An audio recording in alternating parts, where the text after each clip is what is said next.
What's new at the CFPB? The remix.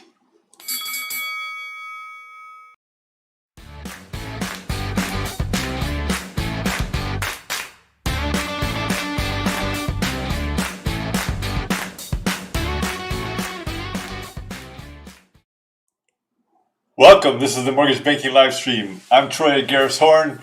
Today is March 2nd, 2021. I love this time of year. Spring is starting to roll in. We have that deep thaw, that deep freeze here just recently, but the temperature outside is fantastic. It's around 60-ish, and life is good and getting better. I'm Troy at Garris Horn. We talk at the Mortgage Banking live stream about politics, we talk about business, we talk about regulations, and yes, we talk about a new CFPB, and some of the goings on there. A lot of people tuned into my show last week and noticed that the sound was faltering. In fact, there was no sound. There was sound in the musical parts of the show, but there was no voice. It resulted from the problem of an update, and we thought we had it fixed. IT had thought that they had it fixed prior to the startup of the show. As it turns out, they only had it partially fixed. But this is live. This is the kind of stuff that can happen, and this makes it fun. It makes it more interesting to me. I have a great time doing this, and today we're going to talk about a number of different things that we would have talked about last week and give you a little bit of update of what's been going on anyways. So if you have any questions that you want addressed on this show, if you want any comments that you want me to mention, send those to me. My contact information is below. You can either text it to me, you can call me, you can email me. Any of those options work, or you can just put comments in the live stream below, and we'll get that information on or addressed. Couple shouts out too as we start up. March 22nd, 23rd, so just 20 days away, guys. 20 days away. March 22nd, 23rd is the TMBA's Advocacy Day. It's going to be virtual this year, of course, but TMBA's Advocacy Day is always an excellent opportunity for you to learn about what's going on in the Texas state legislature, talk to your representatives, talk to your senators at the state level, right? And get tuned in to what's going on, because there's a lot that happens at the state levels, in addition to the federal level, at the state levels that you can really have an impact on, and that really do have an impact on your businesses. Definitely want to be in tune there. And John Fleming and the Texas MBA, TMBA's Advocacy Army, they call it.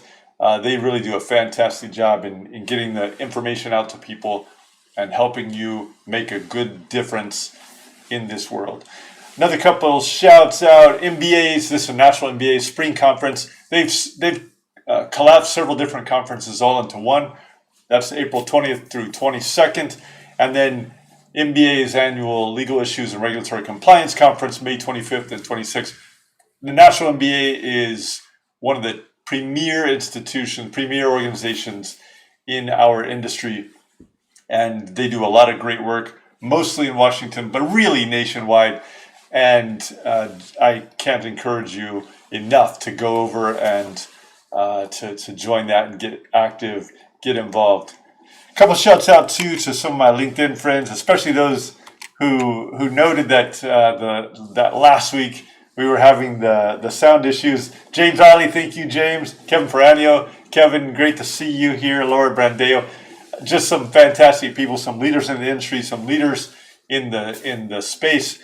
And I do appreciate it. Kerry Goodman, Kenny Harper, just some fantastic people. I appreciate all the support. I appreciate the encouragement. And, I appreciate you pointing out the mishaps as well as the good things that come out of this. We have a lot of fun doing this, and it just continues to get better. Where are mortgage apps? Where are mortgage apps these days? Mortgage apps were down last week, 11%, over 11%. Now they're still up year over year, but there is a shifting going on in the application process. Now, of course, there are some shifts in interest rates recently too. And so we got to keep an eye on what's going on there, but just some helpful information for you to keep in mind. And it doesn't mean that there's no business out there. There's plenty of business for plenty of people. But it just means you're going to have to make sure that you're educating borrowers well and making sure that you're walking them through the processes and make sure your teams are walking them through the processes to stay ahead. Loans and forbearance. This is also a little bit of a less than positive number. The loans and forbearance numbers were up slightly.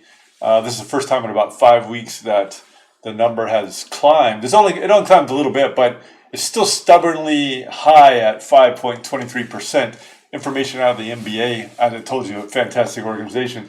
And this is an area where there could be some trouble on the horizon. In addition, this is an area where an active organization and somebody who is very interested in helping people in the mortgage industry, there could be some opportunities here. Opportunities in the forbearance space. I'll let you think about that. Now, the Biden administration has been working really hard and some people here support the new administration, some people don't. Some people are sort of mixed feelings about it, but this is not a political show. We try to steer right down the middle and try to get you just facts, objective facts, as objectively as we can be. But the Biden administration has been working pretty hard on trying to help people stay in their homes. And so there's been an extension both with government loans and also with the Fannie and Freddie loans in the forbearance space and the foreclosure moratorium space. There's also some movement in the rental space. And so they are actively exploring and trying to figure out what to do in these areas. Now, this will unfold over time. The vaccines are starting to roll out as well. And, some people are starting to feel like there is some end in sight to this pandemic. Still, as the health officials will report, there's still a long way to go. And we are nowhere yet near the end. I got an interesting tip, too, over the weekend about vaccines. And if you want to know more about that, let me know. Let's switch to regulations, the CFPB. So, as you know, there's currently an acting director over at the CFPB, a gentleman named Dave Weggio. So he has been at the CFPB for some time. He's in the role of acting director, and he has wasted no time in getting initiatives out and changes out and trying to roll back some of what the prior administration had put into place, good or bad. I'm just telling you facts. So he's started to roll back some of those prior initiatives and policies.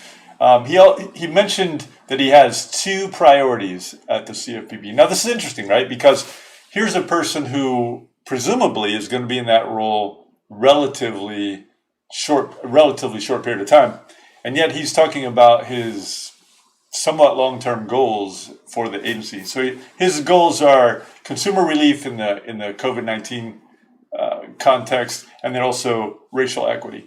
Now, he's very early on, and again, this could be short-lived. Although he could very well be, putting these forward, knowing that the presumed director, the person who will be nominated as director, will just pursue as well. But he's invigorating supervision, enforcement, and fair lending office. He is working on a number of different initiatives over there that some people in our industry may find to be interesting, and he seems to be, at least in his statements, he seems to be fairly aggressive in his approach. They're also hiring more attorneys over there. There's an initiative to get a lot of new people on board and try to build out the team, so to speak. So stay tuned. Whatever happens over there, one can imagine that it's going to be a robust time at the CFPB in a lot of different ways. Now, just today, there was a hearing at the Senate Banking Committee, and there were two people in this particular hearing.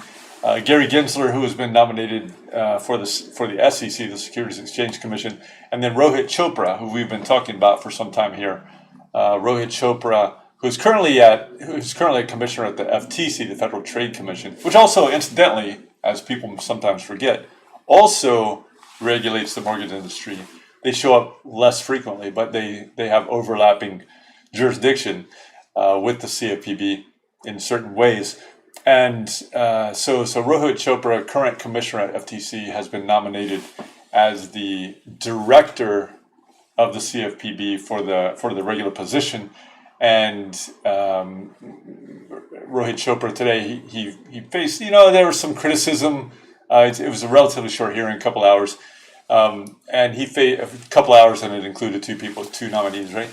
And so there was some, there's some criticism, there's some statements, but relatively fewer fireworks than we have seen in recent times, especially with the Trump administration appointees in there. It's very early on. Rohit Chopra was confirmed last time at the FTC in 2018, and it was confirmed unanimously. Smart guy, very smart guy. Seems level-headed, and does well in public in his pronouncements, in his interactions with Congress. It's pretty hard to be in those hearings and be criticized and to feel all the heat that you sometimes feel in those hearings. But he did really well, and in those hearings today. And again, he got a bunch of softball questions. He got a little bit of criticism, a little bit of projections about especially on the Republican side, what people thought that the CFPB might do, might not be authorized or shouldn't do. A lot of talk about regulation by enforcement and how that should not be the case. But anyway, all of that to say that there's a strong likelihood that many of the many observers of this process, as most people believe, I think he will probably be the next director, absent some sort of extraordinary event. And sometimes those happen. Every once in a while, something pops up in the press, something pops up from somebody's past, and things the wheels fall off the track somehow. But absent something like that, I would think that a lot of people are right in guessing that he will probably be confirmed. That's all I'm going to say today. Think about Rohit Chopra. Think about an aggressive CFPB. Special thanks to Mimi Paxton, Valerie Hedlund, Jeff Bolin, Trey Worley. Thank you guys. Great seeing you here. Sean Burke. Sean, great to see you. Doreen Gusar. Just so many great people here. I am truly blessed. Burton Embry. Burton, I love you. One of the true gems in our industry. Joy McGee. Stella Jang. Stella, great to see you. I could go on, but just thank you, everybody. Dennis, thank you. I appreciate the ongoing support. Everybody have a fantastic week. Think about opportunities, and we will talk to you again in the very, very near future. This is Troy Garris Horn. Peace out.